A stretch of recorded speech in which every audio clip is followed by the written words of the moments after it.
दोस्तों, मोदी सरकार ने कल एक नया कानून बनाया है कि अब अगर मोदी सरकार किसी भी प्लेटफॉर्म को, इंस्टा को, फेसबुक को, किसी भी प्लेटफॉर्म को अगर कोई वीडियो डिलीट करने को, कोई पोस्ट डिलीट करने को बोलेगी तो उनको 3 घंटे में उसको डिलीट करना पड़ेगा। ये नया कानून आया है। तो इसका मतलब अब अगर आप मोदी जी के खिलाफ कुछ बोलोगे, सरकार के खिलाफ कुछ बोलोगे, पेपर लीक के खिलाफ कुछ बोलोगे, इथेनॉल के खिलाफ कुछ बोलोगे, मोदी जी की सरकार के भ्रष्टाचार के खिलाफ कुछ बोलोगे तो 3 घंटे में आपका पोस्ट डिलीट कर दिया जाएगा। मोदी जी को ये, और आप अगर इनके खिलाफ कुछ बोलोगे तो डिलीट हो जाएगा।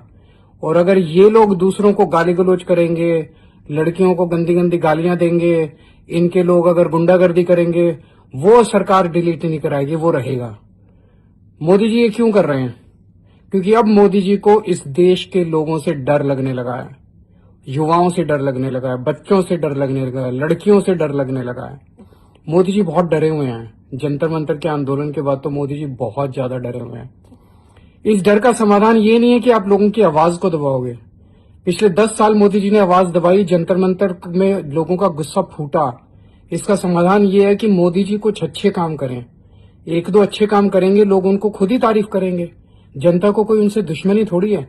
लेकिन अगर आप काम तो सारे गलत करोगे, गुंडागर्दी करोगे, लड़कियों को धमकियां दोगे, लड़कियों को डराओगे, आप सारे उल्टे काम करोगे और फिर लोगों के आवाज दबाने की कोशिश करोगे तो मोदी जी फिर तो आपको भुगतना ही पड़ेगा जनता का गुस्सा। आप जितना ज्यादा लोगों की आवाज दबाने की कोशिश करोगे उतना ज्यादा गुस्सा पनपता जाएगा जनता के अंदर। और जो राजा अपनी जनता से डरता है, उस राजा के जाने के दिन आ गए हैं।